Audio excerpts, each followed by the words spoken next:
June 6, 1944, 9:45 in the morning. Colonel General Alfred Jodl stood outside the Berghof's main hall, his hand lifting to knock, then dropping again. Behind him, two junior officers waited, faces drained of color. Through the heavy wooden door, nothing. No sound, no movement. The Führer was still asleep. Jodl had already been awake for 4 hours. The first reports reached him at 5:30 that morning. Paratroops, thousands, dropping across Normandy, then the naval bombardment, then the landing craft, the Americans, the British, the Canadians, coming ashore in waves that seemed endless. And now he stood outside a bedroom door, afraid to knock. He wasn't alone in that fear. Every officer at the Berghof knew the rules. The Führer had taken his sleeping medication the night before. He never woke before 10:00, often not until 11:00. Anyone who disturbed him risked an explosion of rage that could end careers. Or worse. Jodl had seen men transferred to the Eastern Front for smaller offenses. He'd seen others simply disappear, but this was different.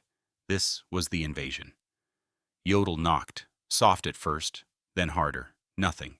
He knocked again, calling out, "Mein Führer, urgent news from France." Still nothing. The sleeping pills Hitler took were strong, prescribed by his personal physician, Dr. Theodor Morell, a cocktail of barbiturates that put him into a sleep so deep that even artillery fire during his visits to forward headquarters had barely stirred him. Jodl knocked harder. Minutes passed, finally, movement inside. Shuffling. A curse. The door opened. Hitler stood there in his nightshirt, hair uncombed, face puffy with sleep and irritation. He was 54 years old, but in that moment he looked older. Skin sallow, eyes struggling to focus. This had better be important. Jodl swallowed. "Mein Führer, the invasion has begun.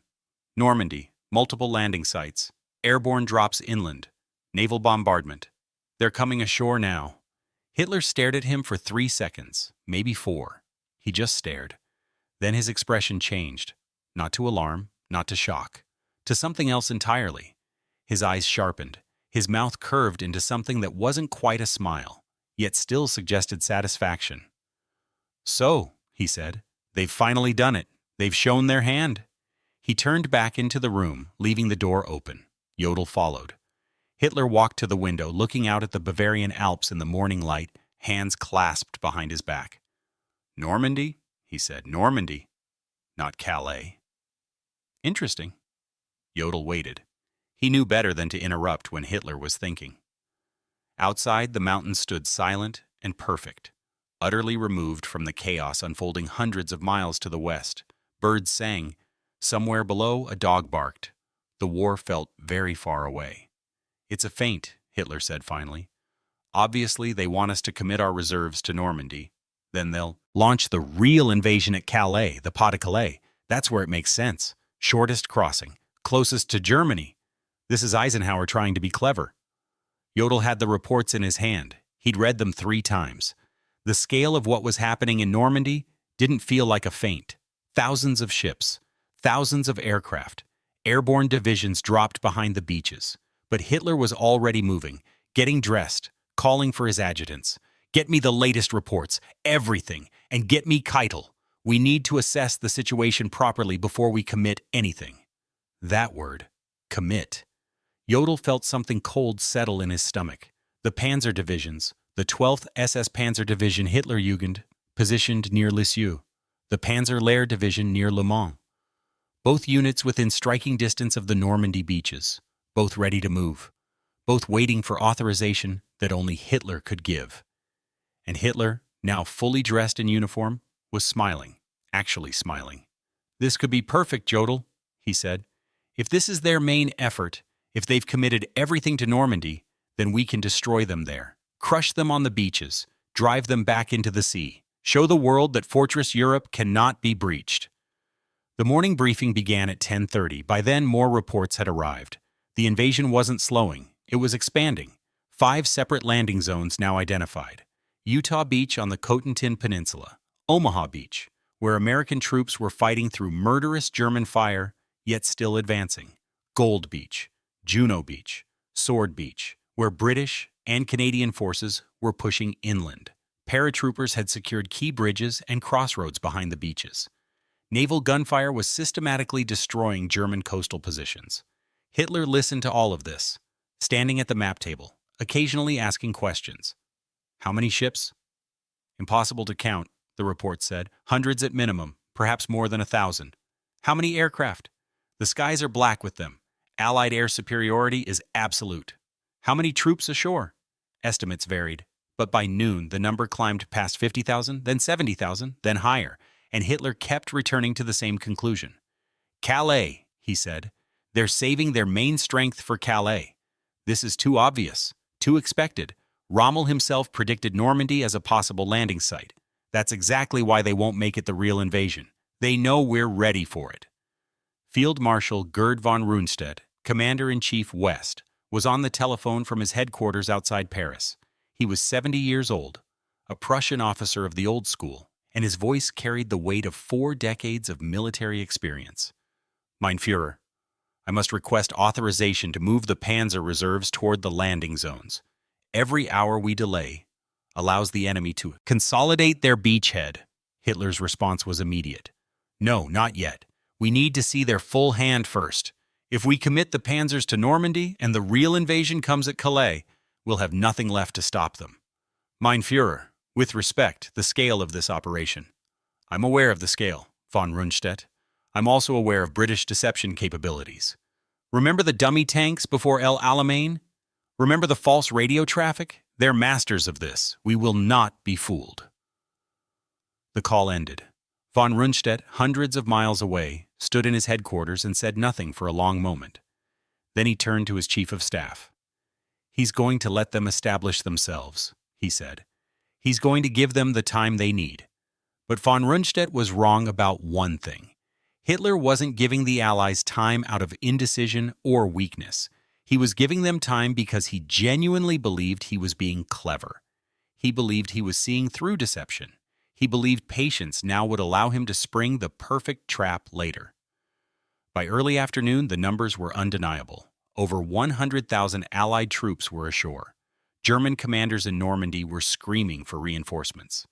The 21st Panzer Division, the only armored unit close enough to reach the beaches without Hitler's authorization, launched a counterattack towards Sword Beach and was stopped cold by British anti-tank guns and naval artillery. The division commander reported that without massive reinforcements, the beachhead couldn't be eliminated. Hitler's response, when it came, revealed everything about how he saw the situation. Tell them to hold what they have. Contain the beachhead. Don't let it expand. But we are not committing the reserve panzers, not yet. Jodl tried once more. Mein Führer, if this is the main invasion, it's not. But if it is, it's not. Jodl, Hitler snapped, use your head. Look at the map. Calais is 120 miles from London. Normandy is over 200. Calais is 150 miles from the Ruhr, our industrial heartland. Normandy is 300. Calais has the best ports. Normandy's ports are either too small or too heavily fortified. From a strategic standpoint, Normandy makes no sense as the main invasion point. Therefore, it isn't. The logic was perfect. The logic was also completely wrong. But Hitler had built his worldview on the belief that he understood strategy better than his generals, that his intuition was superior to conventional military thinking. He'd been proven right before. France in 1940, everyone said his plan was too risky, and he'd won in 6 weeks. The Soviet Union in 1941, everyone said don't invade, and he'd nearly taken Moscow. His track record of defying convention and surviving it had hardened into certainty. And so the panzers sat, and the Allies kept landing, and the beachhead kept growing. By evening, the numbers climbed past 120,000 troops ashore. The Allies linked up several of the landing zones. They'd pushed inland in places 2 or 3 miles, 5 miles in some sectors. They'd secured the port of Courseulles. They'd captured Bayeux. The beachhead was no longer a toehold. It was a foothold. Soon it would be more. Hitler ate dinner that evening in the Berghof's dining room, surrounded by staff and several guests who had been invited before the invasion began. The conversation was almost normal. Someone mentioned the opera. Someone else discussed the latest production figures from the aircraft factories. Hitler spoke about his plans for rebuilding Berlin after the war. Grand boulevards, monuments, a capital remade in stone. He seemed relaxed, almost cheerful. Only once did he reference the invasion. "They've made their move," he said, cutting into his vegetarian meal. "Now we'll see how it plays out. I suspect within a week we'll be hearing about the real invasion. Then everyone will understand why we held back our reserves." Across the table, an aide who had just come from the communications room sat very still, a piece of paper in his pocket. The latest estimate, 140,000 Allied troops ashore. The number had been climbing all day. By midnight, it would exceed 150,000. He didn't mention it. Neither did anyone else. The dinner continued. That night in Normandy, the Allied beachhead was roughly 10 miles wide, and in places 3 to 5 miles deep. Over 156,000 troops were ashore. Exactly the number that would later be recorded in the history books. They'd brought tanks, artillery, supplies, thousands of vehicles. They'd established field hospitals, ammunition dumps, command posts. They'd captured dozens of German strongpoints. They'd taken thousands of prisoners. And the Panzer reserves that could have hit them while they were still vulnerable, still organizing, still building their position, sat motionless, waiting for authorization that didn't come. Hitler went to bed that night still believing he'd made the right decision, still believing Normandy was a diversion, still believing the real invasion was yet to come. The next day, June 7th, brought more of the same. The beachhead expanded, more troops landed, more supplies rolled ashore. The Allies pushed inland, taking villages, securing crossroads, establishing defensive positions. And Hitler continued to hold back the panzers. It wasn't until June 8th, 2 full days after the invasion, that he finally authorized the movement of some reserve units toward Normandy. Not because he had changed his mind about Calais. He still believed the real invasion was coming there. But the situation in Normandy had deteriorated enough that he could not ignore it entirely. He released some units, but not all. He kept substantial forces near Calais, waiting for the invasion that would never come. By then, it was too late. The Allies had established air superiority so complete that German units moving in daylight were slaughtered from the air. The panzers that finally did move toward Normandy took days to get there, traveling only at night, hiding during the day, losing vehicles and men to Allied fighter bombers. When they finally reached the front, they arrived piecemeal. Small groups, too weak to launch the massive counterattack that might have driven the Allies back into the sea. Field Marshal Erwin Rommel, who commanded Army Group B in northern France, had been away from his headquarters on June 6th. He'd been in Germany visiting his wife for her birthday, convinced the weather was too poor for an invasion. When he got the news, he raced back to France, driving through the night. He arrived on June 7th to find the situation already critical. Rommel had spent months preparing for this moment. He'd placed obstacles on the beaches, mined the approaches, positioned his forces to respond quickly. But his entire defensive plan assumed one thing. When the invasion came, he would be allowed to use the Panzer reserves immediately to strike the Allies while they were still exposed on the sand. Hitler's decision to hold back those reserves destroyed Rommel's strategy. On June 9th, Rommel sent a message to Hitler's headquarters. The tone was carefully respectful. The content was blunt. The situation in Normandy was deteriorating. The Allies were consolidating. Without massive reinforcements, without full commitment of the Panzer reserves, the beachhead couldn't be eliminated. Every day that passed made the Allied position stronger. Hitler's response came back the same day. Hold what you have. Contain the enemy. The reserves will be committed when the situation clarifies. Rommel read the message twice. Then he turned to his chief of staff. He still thinks Calais is coming, he said. He's going to wait until it's impossible to stop them. He was right. Hitler's conviction that Normandy was a feint lasted for weeks. Even as the Allies poured more divisions into France, even as they broke out of the beachhead and began pushing toward Paris, Hitler kept substantial forces near Calais, waiting for an invasion that existed only in his mind. The Allied deception operation, Operation Fortitude, which created a phantom army group in southeastern England supposedly preparing to invade Calais, was so successful that Hitler believed in it long after reality should have shattered the illusion. June 17, 1944. Hitler agreed to meet with Rommel and von Rundstedt at a bunker complex near Margaville in northern France.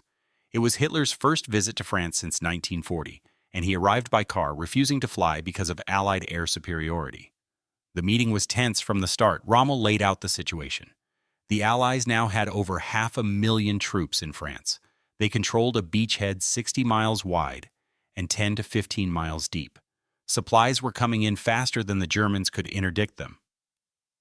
German forces were being ground down under constant Allied attack, supported by overwhelming air power and naval gunfire. The situation was critical. Hitler listened. Then he responded, and his response showed how far he had detached from reality. "The solution is simple," he said. "We hold every meter of ground. No retreats, no withdrawals. Every position is a fortress. We make them pay for every inch." Von Rundstedt, the old Prussian, couldn't stay silent. "Mein Führer, that strategy means we'll lose the army in France. If we can't maneuver, if we can't fall back to better positions, they'll destroy us, piece by piece." Hitler's face flushed. "Fall back? Fall back to where? Germany? You want to give them France without a fight?" "I want to preserve the army," von Rundstedt said, "so we can continue fighting. If we lose the army in France, we lose the war." "We lose the war if we show weakness," Hitler snapped, voice rising now, hands shaking. "Every time we retreat, it encourages them. Every time we give ground, it proves they can beat us. We hold. We hold everything. That's an order." Rommel tried a different approach.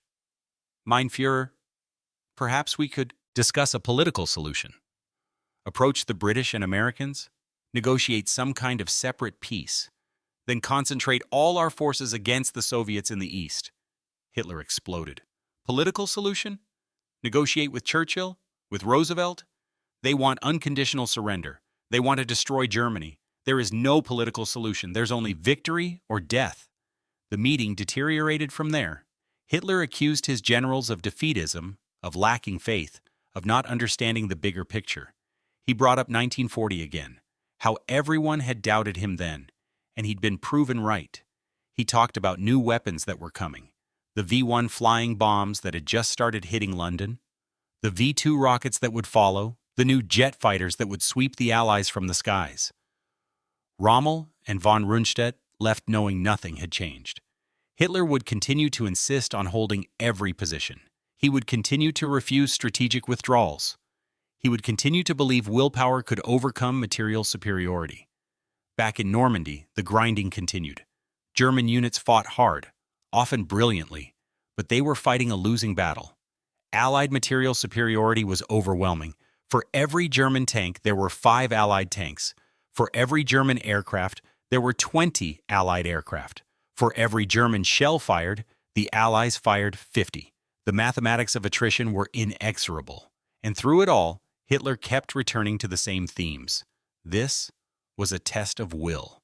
The side that refused to break would win. Germany had overcome worse situations before. The enemy was weak, divided, and would collapse if hit hard enough.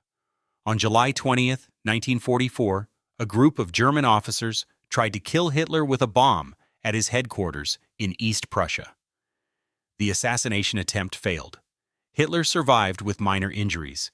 His response revealed how he viewed the entire military situation. The problem wasn't his strategy. The problem wasn't his decisions. The problem was treason, betrayal, weakness among his generals. The purge that followed killed or imprisoned thousands of officers. Many had nothing to do with the plot. But Hitler saw conspirators everywhere now. His paranoia, already intense, became absolute. He trusted no one. He questioned every report. He assumed every setback was the result of sabotage or cowardice. In France, the situation continued to deteriorate. On July 25th, the Americans launched Operation Cobra, a massive breakout from the Normandy beachhead. German lines collapsed. American armored columns raced across France. Paris fell in late August. By September, Allied forces were approaching the German border, and Hitler's explanation for all of it remained the same. Betrayal, incompetence, lack of will. Never his own decisions. Never his refusal to allow strategic withdrawals. Never his insistence on holding untenable positions. Never his decision back on June 6th to hold back the Panzer reserves because he was certain Normandy was a feint. Years later, historians would debate endlessly about the what-ifs of D-Day. What if Hitler had released the Panzers immediately? What if he'd authorized Rommel to position them closer to the coast? What if he'd accepted that Normandy was the real invasion and committed everything to stopping it? The consensus among most historians is that even with perfect German decisions, D-Day probably still would have succeeded. Allied material superiority was too great. Allied air power too dominant. Allied planning too thorough. But the beachhead would have been smaller. The casualties would have been higher. The breakout would have taken longer. Hitler's decisions on June 6th didn't determine whether D-Day succeeded, but they certainly shaped how quickly and how completely it succeeded. Hitler never accepted any of that. In his mind, to his last days in the bunker in Berlin in April 1945, the problem was never his decisions. The problem was always someone else's failure to execute his brilliant strategy. The problem was betrayal, weakness, sabotage. On June 6, 1944, when his staff finally woke him and told him the invasion had begun, his first reaction was satisfaction. He thought he was seeing through Allied deception. He thought he was being clever by holding back his reserves. He thought he was setting a trap. He was wrong about all of it, but he never admitted it. Not to his generals, not to himself. He went to his death believing he'd been betrayed, never understanding that his own certainty, his refusal to accept evidence that contradicted his assumptions, his conviction that he was smarter than everyone else, had been the real betrayal. On that morning in June, standing in his nightshirt at the Berghof, looking out at the peaceful Bavarian mountains, he had said, "So they've shown their hand." He thought he was the one holding the winning cards. He thought he understood the game better than anyone else. He was wrong. The game was already over. He just didn't know it yet. 156,000 Allied troops were ashore, and more were coming. The liberation of Europe had begun. And Hitler, the man who claimed to be a military genius, the man who defied conventional wisdom and won, the man who trusted his intuition above all else, made the exact wrong decision at the exact wrong moment. He did it with confidence, with certainty, with absolute conviction that he was right. That, perhaps, was the most frightening thing about him. Not that he made mistakes. Everyone makes mistakes. But that he made catastrophic mistakes while being completely certain he was making brilliant decisions. That he led his nation to destruction while believing, until the end, that he was leading it to glory. On June 6, 1944, he'd been given a choice. Accept reality or cling to assumption. Trust evidence or trust intuition. Respond to what was actually happening or respond to what he believed should be happening. He chose wrong. And by the time he realized it, if he ever truly did, it was far too late to matter.